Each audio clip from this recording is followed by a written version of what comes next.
Look at these. Don't they look good?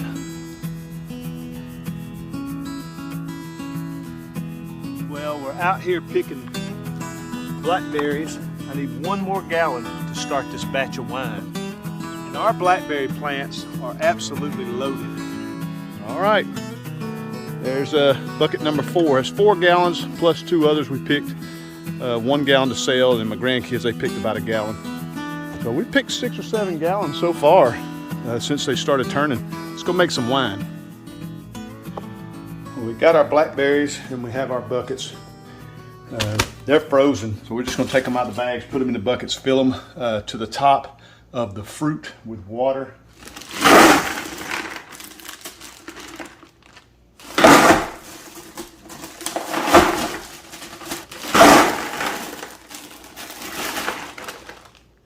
We're just going to fill the water just to where the top of the fruit is.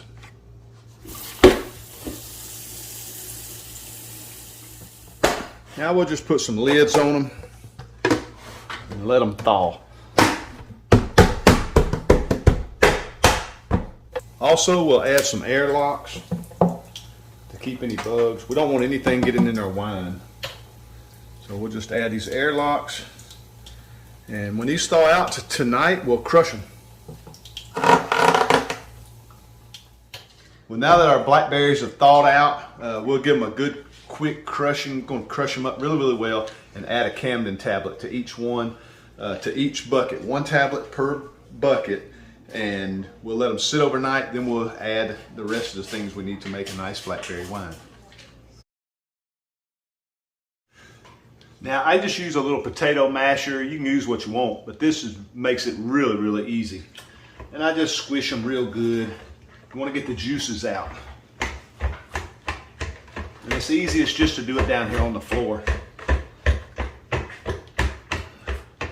This is really, really simple. You just take one of the tablets. I just put it in a spoon and give it a good crush. And just sprinkle it in. And what this does is kills off any bacteria or any bacteria or any wild yeast that's growing in our wine. Anything we really don't want growing in our wine. We just mix this up and let it sit for 24 hours. I just give it a good stir.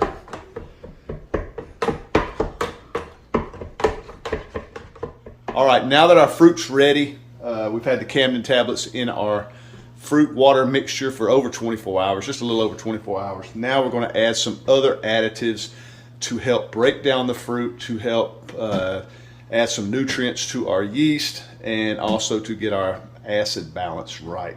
I'll show you what we use. Our additives will be 1 tablespoon of acid blend, and this is going to be per bucket.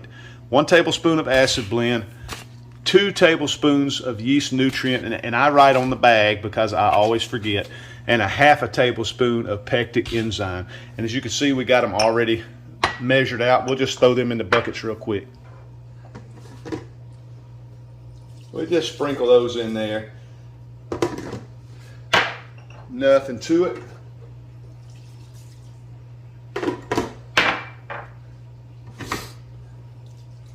With a sterilized stainless steel spoon,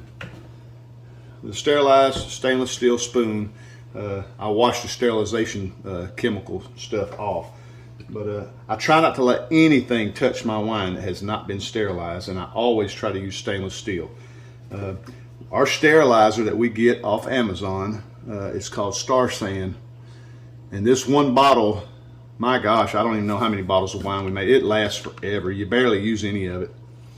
We just give that a good stir. Just stir it in a little bit.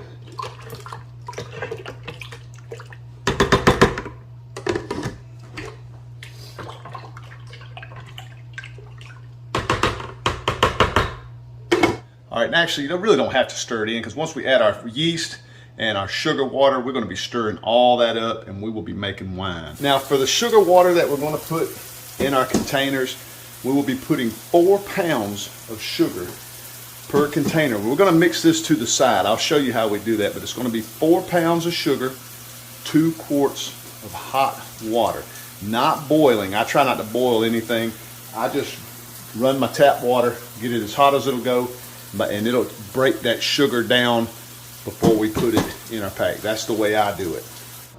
Also, for you guys that have sugar in the big containers like we do, 2 quarts is equivalent to 4 pounds of sugar. So it's basically 2 quarts of sugar, 2 quarts of water, and mix that all together. Break that sugar down completely before you put it in your wine buckets.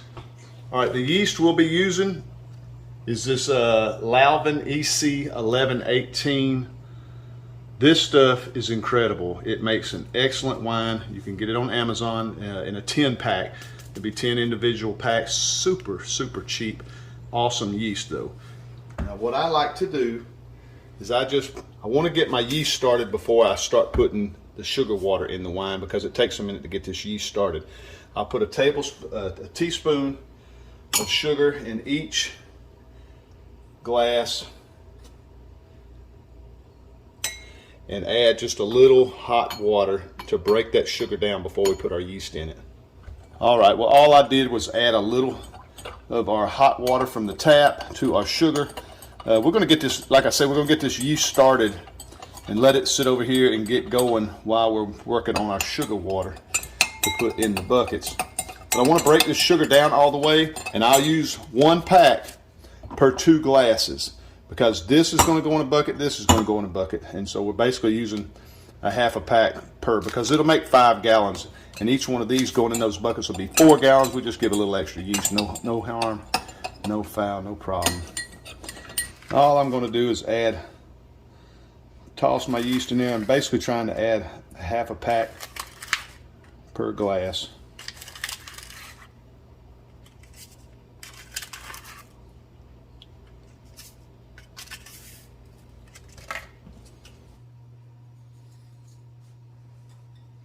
What we're doing is we're just adding our water. We put in 2 quarts of sugar, which is 4 pounds.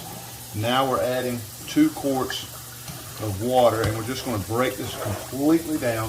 And like I say, it's not hot water, it's not boiling water, it's just hot water from the tap. And it will be warm enough to break this sugar down all the way.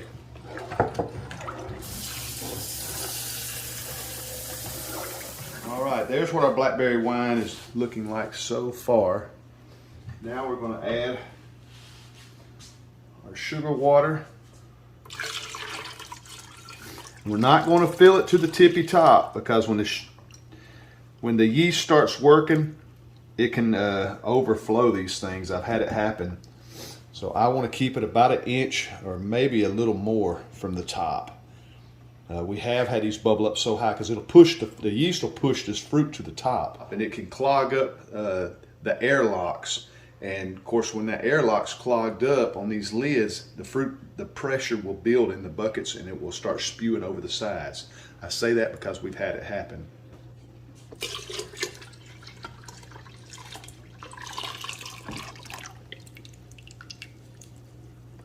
Now we'll add our yeast to both of these. All we do is, once our yeast is done in the glasses, which only takes a couple of minutes, you put your yeast in there and it'll go to activating. What I like to do is just put a little water in there and rinse it all out.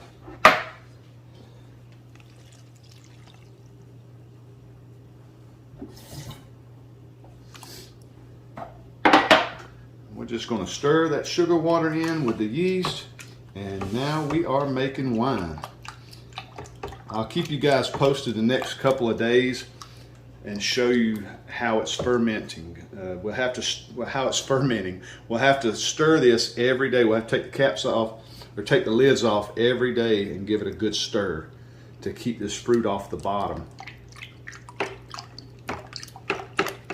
Starting tomorrow, every night when I get home from work, I'll take the lids off of them, give them a good stir, lids back on, let them sit. And we're going to let this yeast do its job until it just dies completely out. I'll show you all about that here pretty soon. Well, I wanted to show you guys, it's been just a couple of days, and as you can see, they are percolating.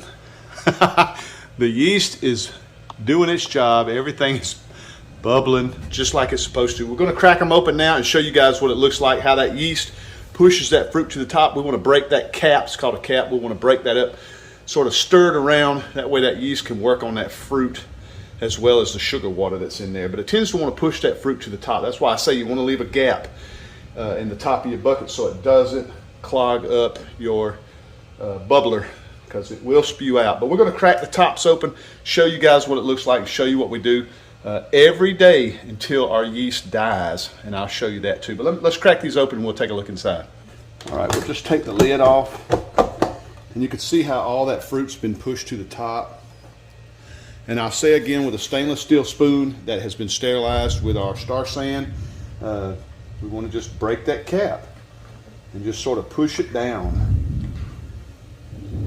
And we'll do this every single day until that yeast dies. You'll know the yeast dies when you don't see all that foam. And I just stir it off the bottom and just sort of mix it around a little bit. There's no really no rhyme or reason how to stir it. You just sort of break it up.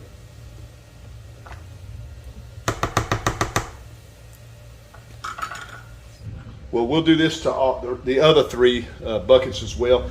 And I say again, we try to do this every single day just to sort of let that yeast work on that fruit as well. This is sugar water. You'll get a nice, strong, fruity flavor for whatever fruit you want to make a wine out of. Well, it's been a couple of weeks. We've been stirring our wine every day. We crack the lids open, give them a good stir every day, break that cap, and make sure everything's moving around in there really, really well, and that yeast is working. Now, we've been noticing over the last few days that the yeast is really, really slowed down. I'll show you what it looks like.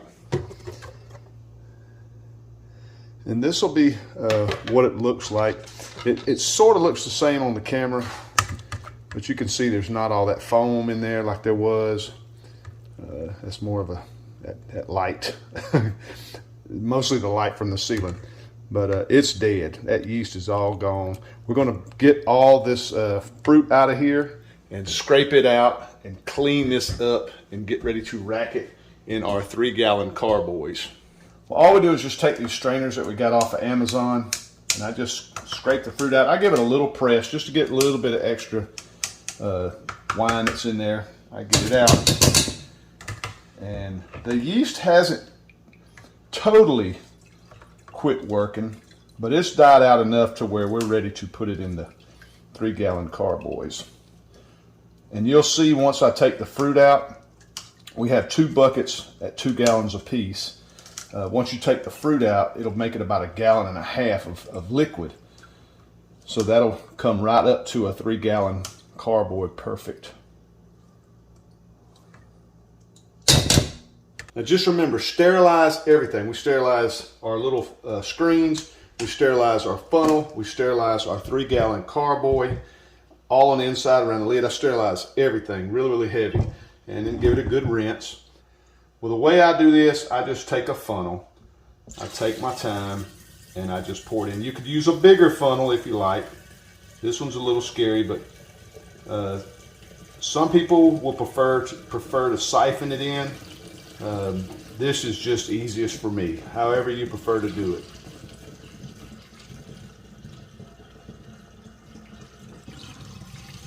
What I like to do, as it gets lower into the bucket, you'll see a lot of sediment in the bottom. I try to stop just before that heavy, thick sediment goes in. Some people pour it all the way in, but I like to try to stop. It leaves me a little less to clean up at the end.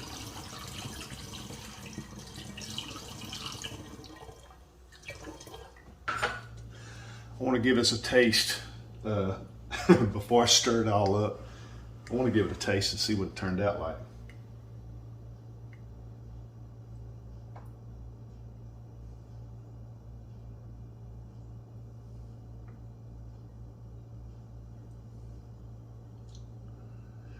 It really looks pretty. I don't know if y'all can see that or not. It turns out really clear.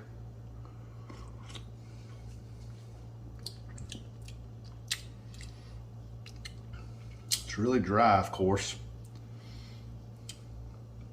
It's really good. It's not quite as strong as I think our muscadine turns out. When I drink my muscadine, it sort of burns all the way down. But that's really good. Really, really smooth. Nice. All right, well, here's what it looks like after we just put them in the carboys. You can see a little bit of stuff floating along here, little stuff floating along here. But all that will clear up in a few days. We'll let it actually sit for a while. It might be a week or so, and all this will settle down to the bottom, and then we'll siphon it out to the buckets to get this sediment out. We'll clean these out, rack it back into these to do it again. And that's how we'll get our clarity and make it really, really clear, because we don't have a filtration system. I keep saying I'm going to get one, but I haven't got one yet. But this always works out really, really well. It'll turn out crystal clear and have a nice dark red color to it. It's going to be pretty and it ought to taste fantastic. Well, it's been a few weeks, guys. I'm going to show you how our wine is settled out. You can see it's really looking good, and you can see the sediment right here. That sediment on the bottom right there, that's what we're going to get out and make this really nice and clear. Going to use our siphon with a cap on it that'll sit down inside here. We'll siphon it into some buckets, dump all this sediment out, clean up the jar, and then put it right back in there for it to settle one more time.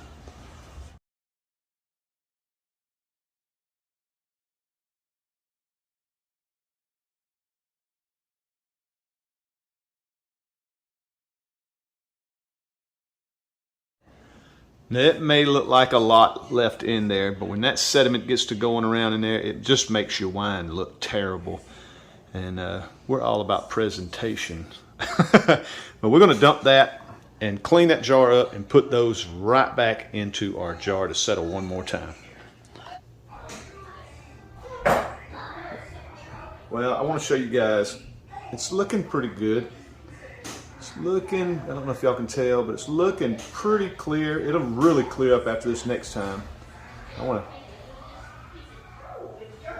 smells great.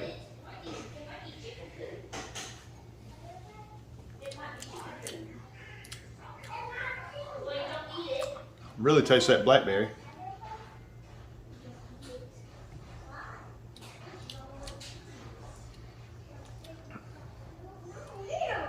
It's really dry, of course, but man, that's turning out really good. It's got a great taste, great aroma. I just love it.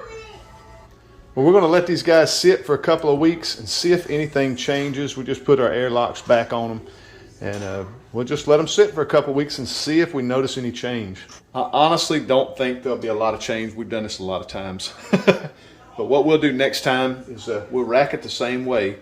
Except the next time we rack it, we're going to back sweeten it. We're going to bottle these jokers, and we're going to enjoy some blackberry wine. I don't honestly think there'll be much sediment left, but we'll do it a little different next time. Instead of tossing so much, as we're siphoning off the wine, we'll slowly turn the bottle to the side. I'll show you that on the next clip. We'll slowly turn the bottle to the side and try to get as much as we can. And whatever sediment that'll be in there, it'll really settle tight to the bottom. So it shouldn't be much of a problem getting the last little bit of sediment out. Well, it's been a couple of weeks and our wine has settled down again. We're going to rack it one more time into our buckets, and then we're going to put in a Camden tablet to make sure it kills off whatever yeast or bad stuff we have growing in there. Hopefully nothing, but hopefully it'll kill off all the yeast.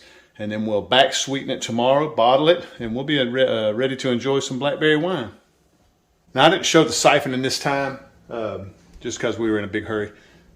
When we siphon it the second time, because there's not an inch of sediment in there, the second time as we're siphoning it and it gets about halfway, I'll start to turn the jar on a little angle about like that. That way we can get most of our clean wine out, because there's only going to be a little bit of sediment on the bottom. I'll show you. You can see just a little bit of sediment in there on the bottom. Not really all that bad, but you want to get the majority of your wine out that's still clean. So this stuff ought to be crystal clear now. Next, we're just going to add our Camden tablet. We're going to add one per bucket. We're just going to take 2 spoons and give it a little crush. and just sort of stir it around in the bowl, in the bucket, with a sterilized spoon. And that should kill off any yeast or anything growing in there. We don't want to be growing in there, but there's nothing growing there. We just wanted to kill off the yeast so when we add this sugar tomorrow, our bottles don't explode on us. That yeast could get crunked back up, and all that pressure in them bottles will blow. And I say that because we've had it happen twice. Well, look at that. Let me get out of the way. Look at that. The fun thing about making wine is you get to try it through every step. Look how crystal clear that come out. I mean, it is so clear. Look at how crystal clear that come out. It is crazy. Crazy clear. Now, this hasn't been back sweetened, but it tastes great. I mean, it smells great.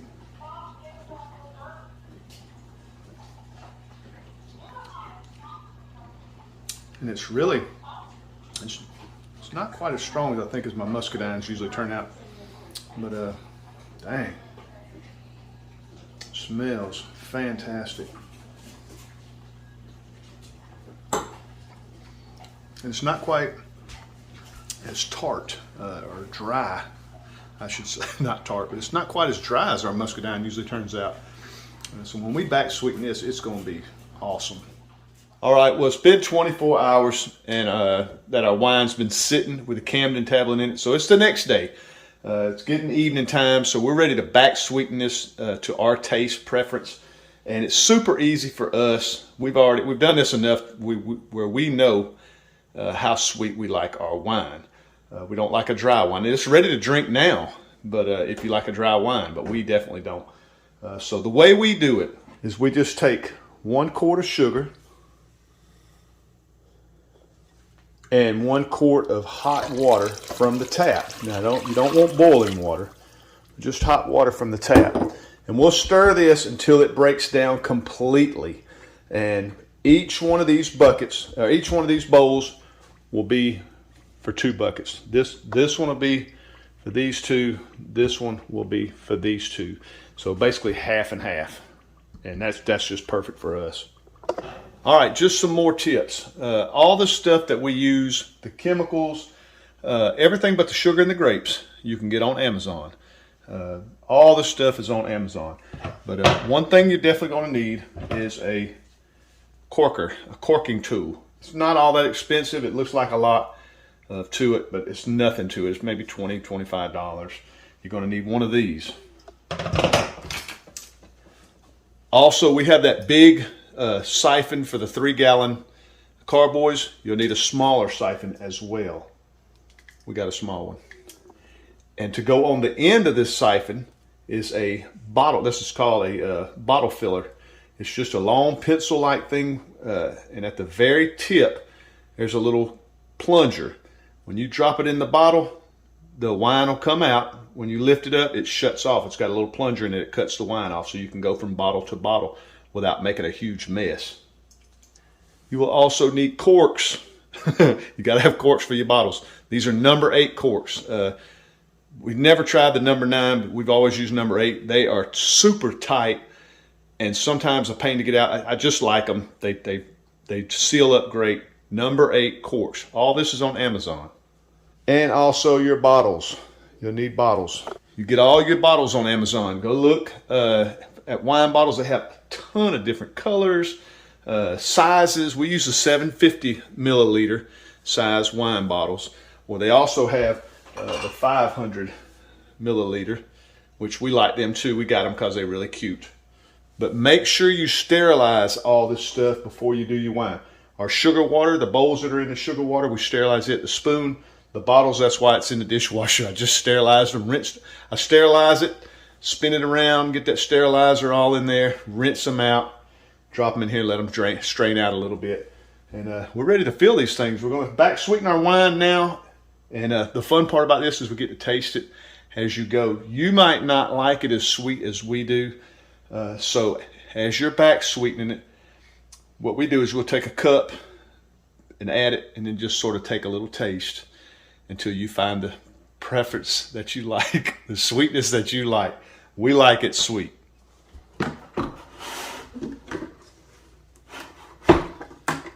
Now we would have put these in the same container, but they're about 1.5 gallons each, and these are only 2-gallon buckets, so we couldn't get it all in one. So we just put about 1.5 gallons in each container. Now what we do is I take a 1 cup, well this is a 3/4 cup, but I'm just going to take and fill it up, put 1 full one in this one, 1 full one in that one. This is just how I do it, just to do it half and half. And we'll stir it all up when we're done. But I already know how sweet we like it because we've done this so many times.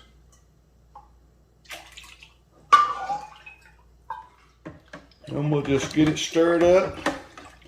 That's why I say that Camden tablet's really important, because we add a lot of sugar back with our wine. And if that yeast were to come back, which it should all be dead, if it were to come back, it would be a problem. Like I said, we had it happen twice with some strawberry batches we made. Now again, look how clear that is. So pretty.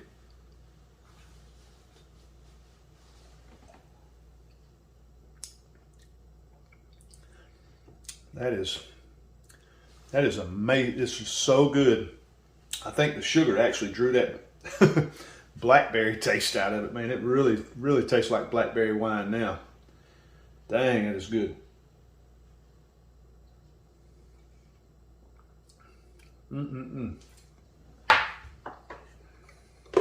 Just take our bottle filler, drop it in, push it to the bottom. That pushes that plunger in, and the liquid flows. And then as soon as you pull it out, it turns itself off with that plunger. And we're using a whole bunch of different colored bottles because we didn't want to buy any more. We have so many. We just recycle the ones we use. We just rinse them out after every time we get done drinking a bottle. We just rinse it out really well, sterilize it, and reuse it. And I like to try to fill it right to the curl.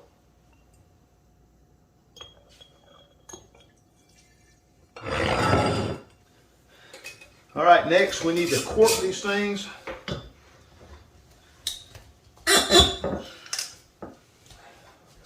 Well, to cork these bottles, you just take your cork, and of course we spray sterilizer on our corks as well. Put it in a little spot right there, drops right down in there, and you'll push it down on the bottle, and these will grab the rim.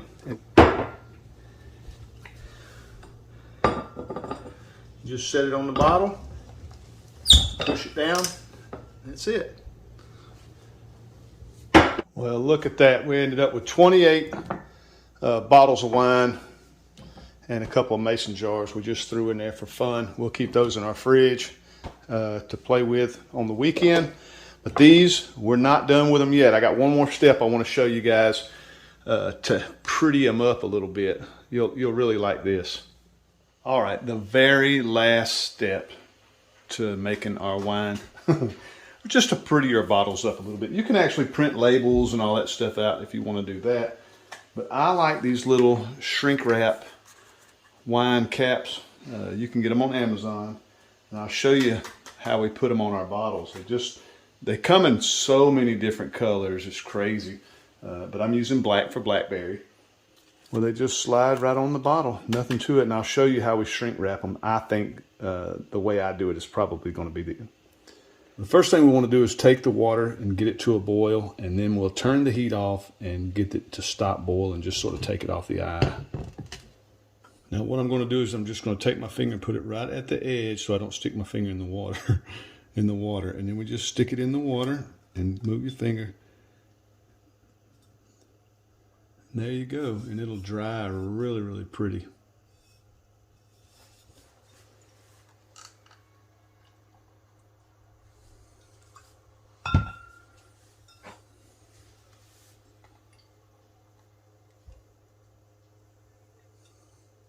There it is. Those turned out really pretty. They look really good, especially when they dry. They're still wet. Once they dry, they really, really look good. Well, there it is, blackberry wine. It's really, really good. We've already had a bottle or two. It is so, so good. I'm hating that the blackberries are gone. At the beginning of the video where you see me pick the blackberries, that was actually 2 months ago. So we picked the blackberries, we went through the whole process of making the wine, and it just turns out absolutely fantastic. I love making this this wine. This blackberry wine really turned out good. Thank you guys so much for checking out my video. If there's any other wines y'all'd like me to try to make, hit me up, leave me a comment in the comment section. I'll give it a shot. We've made apple, plum, pineapple is one of our favorite. Pineapple wine is ridiculous. Of course, we're muscadine growers, so we make tons of muscadines. We've got 4 gallons of Scumpernong being made now. 8 gallons, I should say.